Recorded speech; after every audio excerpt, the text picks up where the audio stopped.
How's it going? All right. Is it too early to talk about beer and wine? It's past 7. So I'm not going to use this little podium. I don't want to be trapped behind this. So how many people have heard of SYNEK? Wow. Okay. How many people knew how to pronounce SYNEK before I just said SYNEK? Okay. So about a year ago, we launched beer in November of 2015. That was the final rollout. And it's been, rocky, and I'll talk about that. But right now we have 70,000 different types of beers that you can get through this, mini countertop kegerator, for simplicity terms. With wine, we launched wine in about 5 months. That's where we take it a step further. So beer opened up access. Wine's going to open up that data, that interaction, that whole discovery type of phase. And I didn't memorize these slides, so I got to turn around. So we have some really compelling goals of what we want to do. We want to basically dominate the direct-to-door delivery platform. We want to map everyone's palate. So imagine if right now in the beer, wine, liquor industry, there's no data. Wineries who ship wine direct to your door, they don't know who's drinking their wine, when it's drank. They ship a pallet out, they kind of close their eyes, and they hope they get a reorder next season. We're going to be able to show real time who's drinking, where they're drinking, and also take that data and marry it to you all. So similar to like Tesla cars, the more people that get on our platform, the more valuable our platform gets. That's kind of the cool part behind it.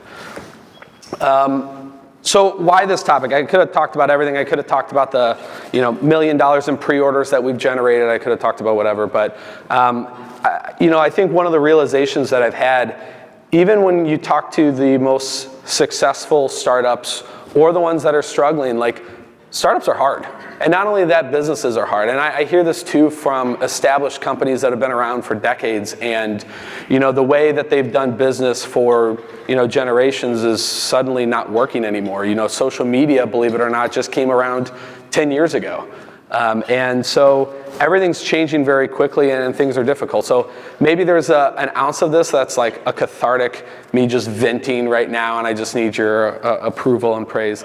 But I learned an absolute crazy amount, and hopefully I can share some of those things with you and benefit you if you're going through something similar like this. So this is a little map of kind of what happened. This right there is what I'm going to be discussing. So we basically had, with beer, $750,000 in pre-orders, and stuff hit the fan, so to speak. So essentially, our customers really weren't happy. This is one of maybe 1,000 emails that I've printed out and framed on my bedroom wall. Yeah, Andrew was not really happy. I don't really know what went wrong. So this is going to come back around, so don't worry about this one. So yeah, people really upset, and what ended up, there we go. The first question I got from most people, whether it was my board of directors, advisors, mentors, whoever, my parents, when they saw this happen and they saw the craziness publicly online of people just trashing our brand, the product, they would go personal attacks on me and my team, whatever. The first question I got was like, well, didn't you prepare? How could you not see this coming? Didn't you, take extra precautions and steps to prevent, the normal QA, QC issues? And I thought I did. We had one of the best factories in the world. We did 24-hour QA testing. We had a sourcing agent, American sourcing agent, who was on the production line watching every single dispenser come off the production line. We had one of our advisors on the team watching it happen. We paid, I think $30,000 in extra tests, drop tests and vibration tests, just to make sure, we checked off every box. And despite that, we still had a 40% defect rate when we launched. And we had 3 separate waves of product that each had a 40%-ish defect rate of a completely unrelated defect.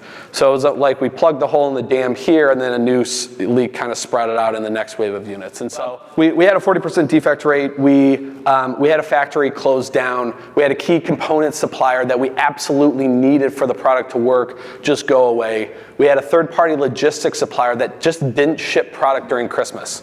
Like, no reason, we just weren't a priority, and we weren't big enough to, sue them. We had no leverage. They didn't want to ship, and so they didn't. And so literally everything that could have gone wrong went wrong, and it happened in a 3-month span. So from September to basically December, everything went wrong, and for the last year, we've been basically treading water and surviving, and thankfully we're coming out of it in actually a very good position. But what we learned and what we did wrong and what we learned to do better was basically transparency is absolutely key. I got to get used to these slides and switching the slides. Transparency is key. You can't give 100% transparency because you just can't. You can't divulge everything that you know because some people can't handle it. But the second we found out there was a problem, I went to one of my advisors and I said, okay, these things are happening, what do we do? And he said, you need to put out an update right away, just say you don't have the solution, but you know there's a problem. And what that really allowed people to do was, the fear of the unknown was the most toxic thing possible for our team. And so when people don't know what's going on, they don't know that you're fixing it, they just freak out, basically. And so we sent out this update that, as you can see, we tried to talk about the good things that were happening, but at the same time, we listed all the defects that we saw. Doors were falling off, regulators weren't working, tubing issues were happening. But what we tried to show was like things were getting better. And so the first launch was crazy with the first 97 units, which wasn't a lot, but those are 97 core people that put their money behind the product that expected to get something purely polished. But we showed them, here's what's wrong, here's what we're doing to fix it. And then the second thing we did was we asked for their feedback. So instead of having them be adversaries of our product and our brand and mad that they didn't get what we promised them we were going to give them, we said, all right, send us photos, let us know what happened. You had a bag pop, okay, well, flex cake pop, take a picture of it, send it to us. Like, we're going to fix this whole thing, but we need your help to fix it. We had about I think 5,000 plus photos sent to us, and so had we had to hire another team to do that, it would have cost us $250,000. Our backers did it for us for free. Cut SG&A. This one's really, really hard because you have all this momentum going. Whether you launch a new product brand or you create a new commitment with a client, you want to keep that momentum going. But really, in all reality, you got to cut back. Everybody know what SG&A is. It's all the stuff that doesn't relate to your product. So it's things like marketing spend. It's travel expenses, everything. And so the key with that we learned the hard way was, at the time I was inexperienced enough to really take the initiative and say, stuff's hitting the fan. We got to put everything on pause and get everything lined up. And every month you wait, every day you wait, it costs you money. So if your burn rate is $30,000 a month and you wait 2 days, that's $2,000 down the drain. Not a lot when you have cash in the bank, but when you're self-funding the company, like maybe some of you are, like it's your money that is going down the drain. So cutting the SG&A that doesn't relate to people first, and then unfortunately, if the problem persists, you have to go with, Steve, if you had to operate your company with only the critical people, what would that look like? And we had 28 people at the time, and we needed 28 people to deal with all those emails that you read. We ended up cutting from 28 to 6, and our burn rate was cut by 85%, which is great. But the great part is we actually doubled our sales afterwards. So this irrational fear that I had is, hey, if we cut all these things, we're basically admitting that the company's just tanking. But what we were forced to do was think creatively about how we're going to basically get around the problem without pouring money into it. So we did a really great job. Eric, who some of you might know Eric Stoddard. He was a SLU graduate. He's a 25-year-old. He stepped in as a COO and did more benefit as a 25-year-old than I saw most 30-year veteran COO advisors do. So it was crazy to see my team really, instead of run for the exits, people stepped up in the right positions and got it done. The last two are kind of related, but focus was a really big thing. So this relates to SG&A. One of the good things we had was we had 3,000 breweries from the start on board with what we were doing, which is amazing, except we're a team of, 10 people. We can't deal with 3,000 breweries. We can't teach every single partner within, let's say Schlafly. We can't teach every 30 employees in Schlafly how to work with our product, how to sell our product. I talked to, again, bringing back the advisors, there was a Fortune 500 COO that he was basically a dad of a guy on my team, and I just called him. I said, okay, what do I do? This was the time where your hand's kind of trembling on the phone and you don't want to admit that you're freaking out and you don't know what to do. And he said, well, how many cities are you in? I said, I don't know, 40, 50? And he said, go down to 2. I said, what? He said, go down to 2. I said, what do we do with all the other cities? He goes, they'll figure it out. And my fear was the second we go down to 2, everybody else is going to get refunds, everybody's going to panic, and it didn't happen. He was absolutely right. We went from, focusing on all these, and by the way, these are all brewery locations that are filling. But we went down from all those cities to just 2, and what happened was the people in all those other cities, they figured it out. But when they called and said, you need to fly here and teach us how to do it, we didn't need to do that anymore. And they figured it out. They got everything up and running and operational, and it allowed us to focus, again, our burn rate. We weren't traveling. We weren't spending $50,000 a month flying to cities, getting breweries up and running, but yet we had amazing density and amazing support in those 2 cities, and it allowed us to get them up and running and then get back to all those other cities. And then the last is pivot if you need to. I think people, when things aren't going right from the start, there's that initial instinct of like, okay, it's not working, pivot. Sometimes it will work, you just got to give it more time. We pivoted to this thing, which is called a growler adapter. It doesn't look like much, but what it allows breweries to do, instead of that flex keg that you saw on the earlier slide, where breweries have to have a little piece, it's not hard. It takes 2 minutes to train your staff on how to do, but that is a friction. And that friction prevented our product from gaining momentum in those breweries. This little bitty piece allows any brewery to fill and doesn't need us to train them.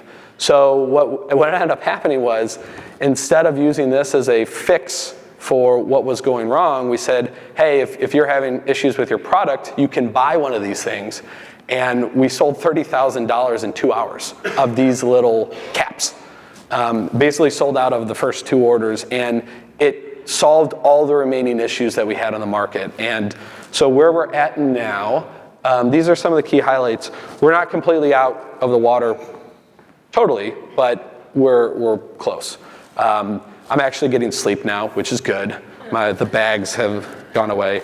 But no, things have gone well. I mean, we're close to $2 million in sales, and we have 70,000 beers going. We have a really cool product coming out next that I'll say a little bit about what we're going to do differently with that.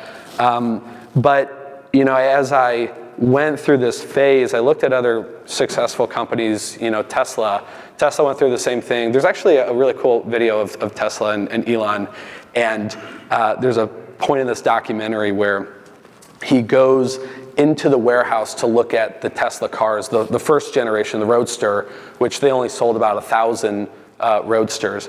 But there's a point where he's driving to the warehouse, and he gets out and he hands the key to his associate, and the key broke. And the guy's like, yeah, of course, because everything was not working at the time. And then he opens the garage door and he looks at the warehouse, and he just has this panic attack of, oh my gosh, look how many basically graveyard cars there are that were defective or weren't working. And it was funny, I had a lot of those same feelings where I remember walking into our warehouse and seeing all these beer dispensers that my team, part of those 28 folks, were going through and trying to figure out what was going wrong. And it was just what do we do? Panic moment. And so It was a crazy, crazy year. We're now coming out of it. We're going into sports stadiums. We have a contract with one of the biggest suite providers in the United States. So you're going to see these. Cardinals are rolling them out. They did a little test last year, but we're going to be in about, I think, 100 sports stadiums this year, which is really, really cool.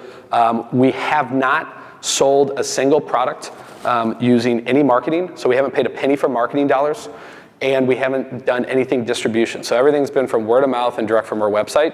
So now that we have everything patched, now we can start to scale. And so that's what you're going to see from beer and this next wine product. This guy. This is what we're really excited about. I mean, this is the next step of our vision and an evolution. And what wine is about to do is what all these other products are that we come out with. They're going to be on the same platform that we're laying with wine. So beer opened up access. This is opening up data. And the really cool part is that it learns your habits, but you don't have to be a professional sommelier.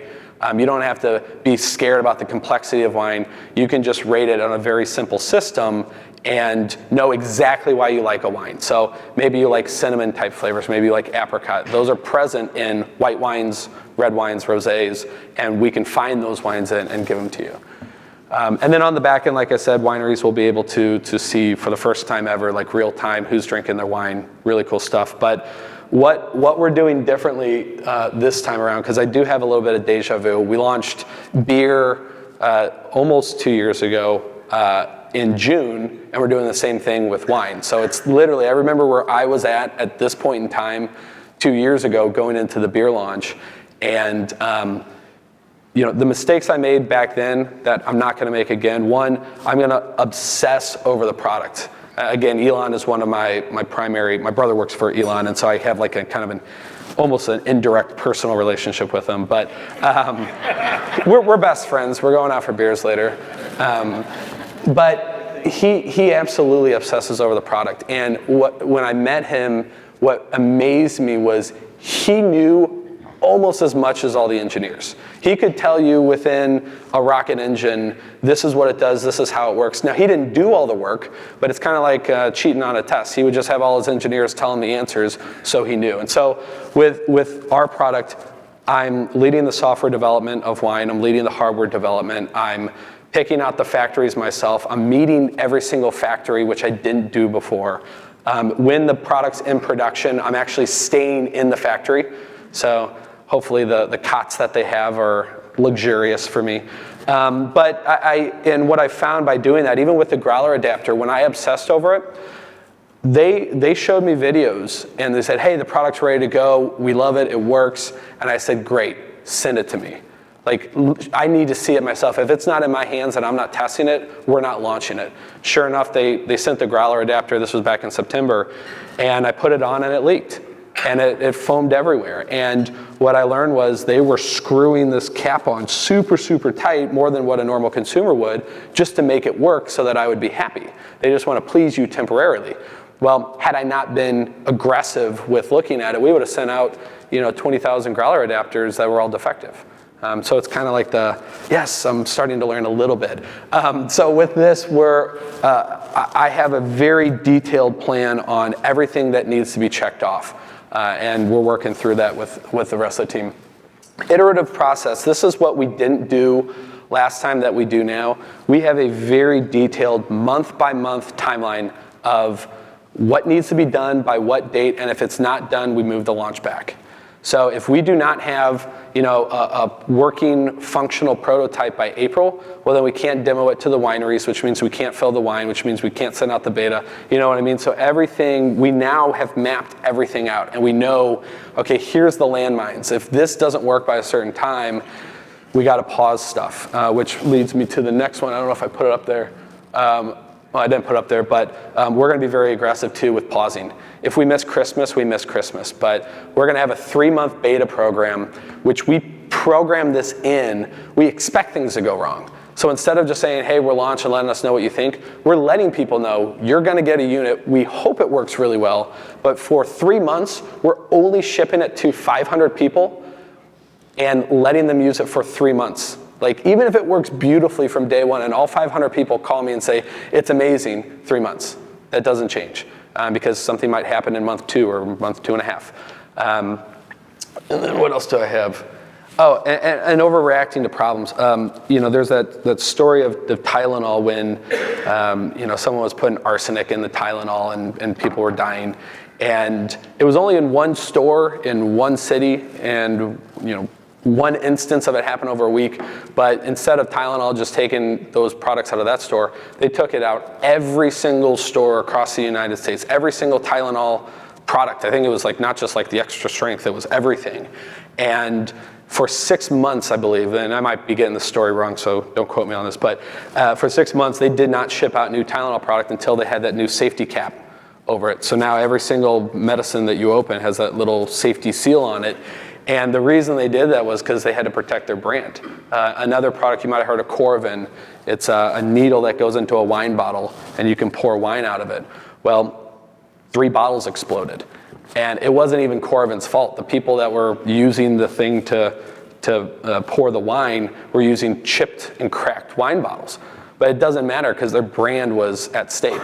And so for 6 months, I believe, too, they pulled all the product off the market, didn't sell a single product, and said, okay, we're going to find a solution and ship it. So we have things like that in place to where if stuff does go wrong, we're never, ever going to, again, pause the launch for 3 weeks or, try to maybe say, okay, let's do quick swaps. We're just, hitting the red button, pausing the factory, and doing that. So this was the slide that I told you I was going to get to. This was me 2 weeks ago in Dallas.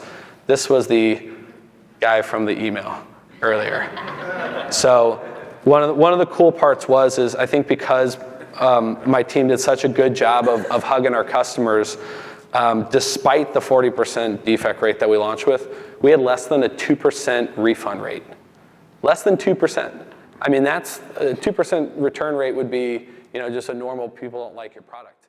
And I think people appreciated so much that I made a special trip out to visit this guy and say, hey, thanks for everything, thanks for the support. Not only is he now one of our biggest advocates, he's made about $5,000 of sales in his area. He's gotten 3 breweries on board. So it's one of those kind of, the storm has cleared, the clouds are parting a little bit, but it's things like this that it's why I keep doing it, is when you see angry customers turn happy, and it's when people come to me and say hey, I really, really love the product, and that's why we do what we do, I guess, as entrepreneurs. So yeah, weather in the hurricane.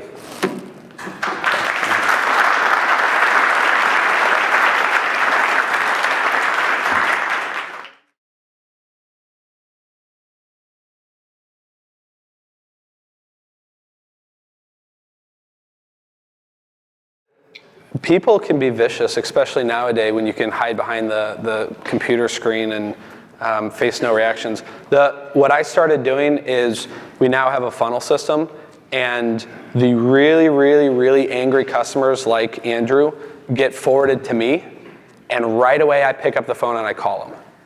And I kid you not, when I called Andrew, I said, hey Andrew, this is Steve, the founder of SYNEK, the beer dispenser. How's it going? He goes, oh, hey Steve, how's it going? Super honest. I almost didn't believe Anna, who runs our customer service now. I almost didn't believe her. I'm like, you sure this guy sent that email? But he was as nice as could be. And so I think bridging that digital gap, and if you need to see someone face to face or pick up the phone and call them, if you have 40,000 customers, that's a little bit different. But at least for me too, it helped me get over it. That hearing his voice and either hearing his pain or not, and hearing his excitement that things were going to get better, that has prevented most of our refunds.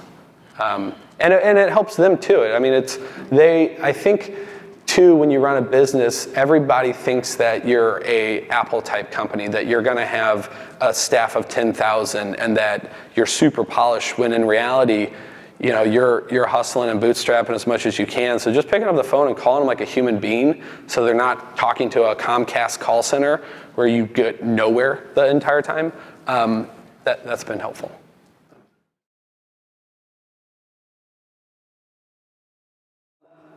And part of the 28 was we were still doing the damage control. So we had a lot of those defective products on the market that we needed 28 people to just respond to the 1,000 hate emails that we were getting every day. But what happened with the sales increase was, we sat down in the room and we said, okay, here's our core team. Like, where do we go from here? I can even back this story up during our Kickstarter. Kickstarter, the beer one that we sold $650,000 was a huge failure the first 7 days. We had only sold $30,000 and we had a 0.01% chance of hitting our goal. And same thing, our team came together. At the time it was only 3 people, and our options were cancel the Kickstarter, keep going but pivot, and keep on the trail. And we ended up pivoting from it was a homebrew device at the time. We said, hey, now you can get craft beer, and it exploded, and we sold $250,000 in the next day. So that was one of those where, so to relate it to this instance, we came together as a team and said, okay, well, we know we can't do this whole flying around the country, meeting with every single brewer and giving everybody the time that they think they need. So how do we reach as many people with limited resources and still get our product out to market? So surprisingly, we did everything counterintuitive to what you would think to do. We still didn't advertise. We raised our price from $2.99 to $3.99. We changed our marketing message. We stopped engaging and calling breweries. So if breweries wanted to sell our product, we wouldn't sell them our product. Before, breweries were buying a whole bunch of dispensers and then trying to sell it to people, and that was just causing us way too much pain and issues. And so it was really cutting all the inefficiencies. Where were we wasting our time? Stop doing it. And things just started getting better. It was hard to explain. It was weird. It just, a lot of the deals that weren't landing, I think we just had more time to devote to those key accounts. And all of a sudden, stadiums, Pirates bought, 150 units and ... So it really, it was helpful though. The price increase was the one I didn't think would work, and it was probably the biggest change we made because now we were actually making money. And then we can reinvest that extra $100 profit into growing the business.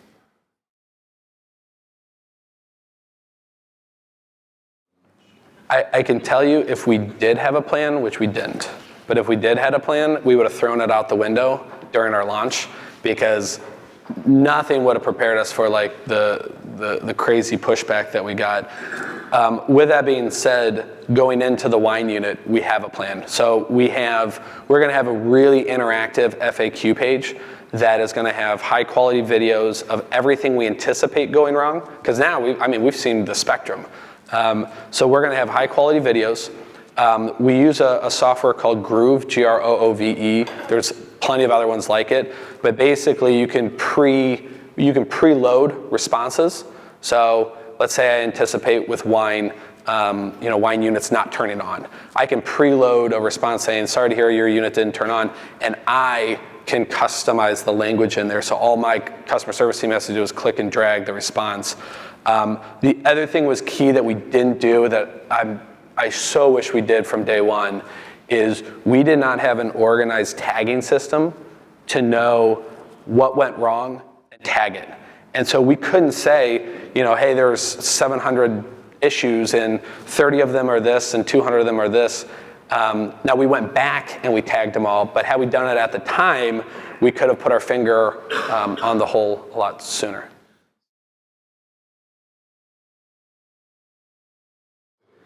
The cost, it's not a lot. Like, that's the funny thing about customer service. It doesn't have to cost you anything. I mean, picking up the phone doesn't cost you. I think our way about going about customer service is completely unique.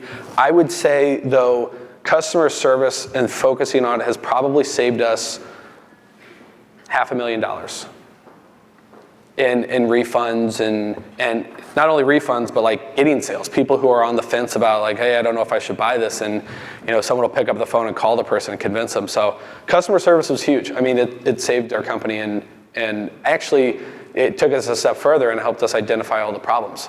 So not only made the customers happy, but made our product what it is now.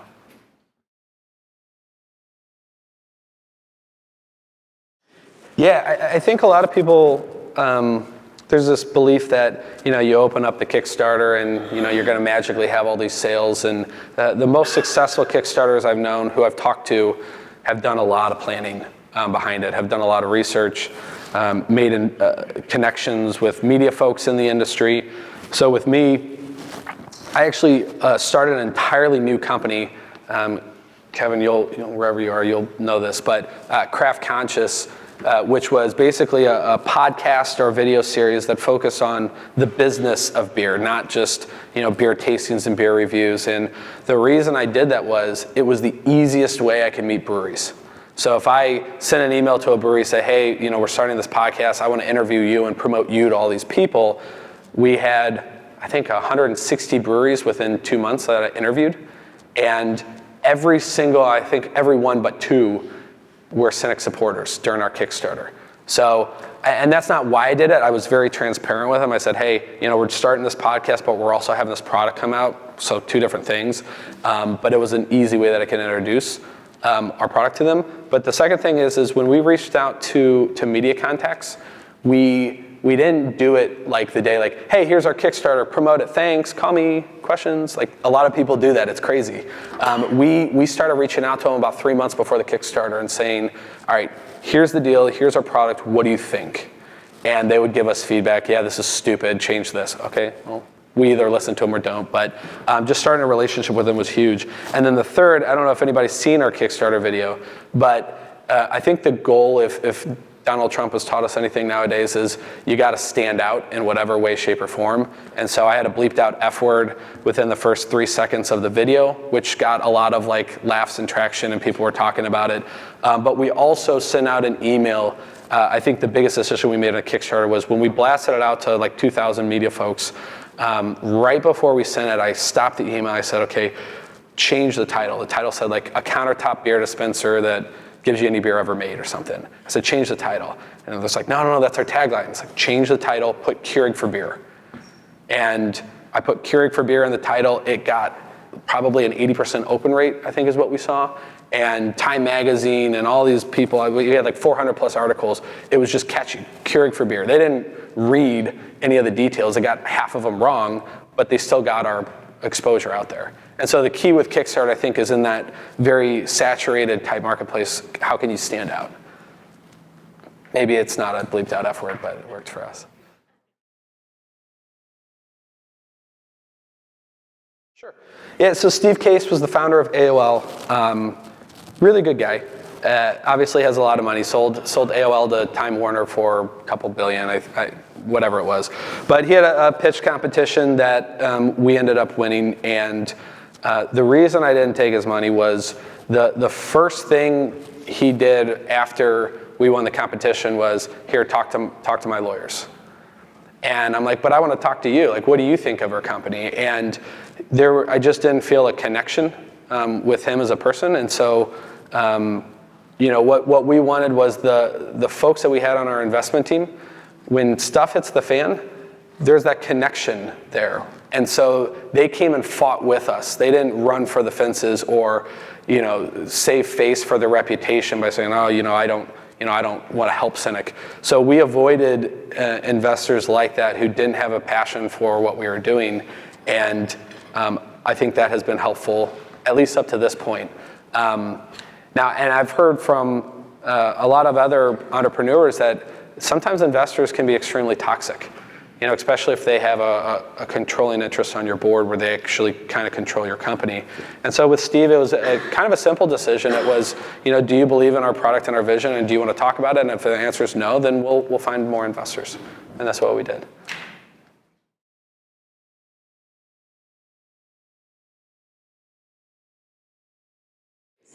Yeah, from the get-go, and we're in the middle of a funding round, so I can't talk too much about it, but from the get-go, we've always done an iterative process with raising, so we've only taken the money that we've needed at the time. There's some companies that take $20 million, and actually, there's a funny story real quick. There's a competitor product on the market that does fresh squeezed juices. It's called Juicero. They raised $120 million at a 300 valuation before the product was even on the market. Since then, that was in April of 2016, they've cut their CEO, they cut the price of their $700 product in half, and they completely wasted 3/4 of what they raised. So we've been very careful. I think raising too much money is extremely toxic. We've raised about $4 million-ish up to date. And at a hard goods company, most of that capital goes to, product development, R&D, inventory. I mean, with the new wine product, we're going to need $1 million just in inventory because factories don't do 20 unit orders. So you got to do 5,000. So the next raise we're going to do, it'll be in a range probably similar to that. But we're not going for the moonshot $20 million type raises.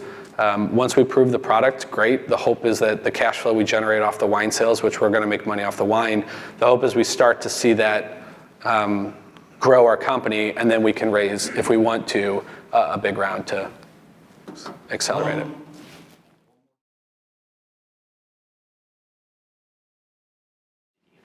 Oh, God.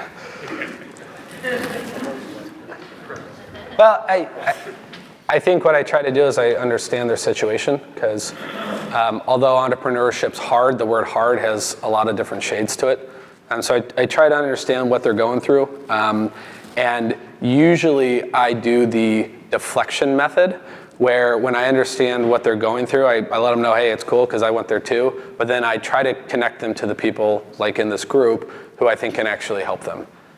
If I can't help them, I'll do it myself. But it's almost like, if your best friends, I'll use a high school example. If your best friend's breaking up with his girlfriend, he's really upset about it. He's like, hey, what do you think? And any advice you give is going to be terrible advice. He's not going to take it. And so I've been really careful about like how I give advice and who I give it to. I usually just try to open up doors. That's the most effective. Actually, a funny story about that. An entrepreneur 2 years ago that I met with who has an analytics company just raised a really big funding round. Won't say who, but similar instance, really upset about, the product wasn't working, couldn't raise funding. I introduced him to 2 or 3 folks in the financial industry who ended up kind of getting him to the next level. Calls me yesterday and says, hey, we raised this funding round, things are going well. Thanks so much for, that talk. So nothing I say is really going to help you. It's who I can connect people to. That was a long answer, but yeah. Thank you, Steve. And it is. That's what it's about. Let's give Steve a hand.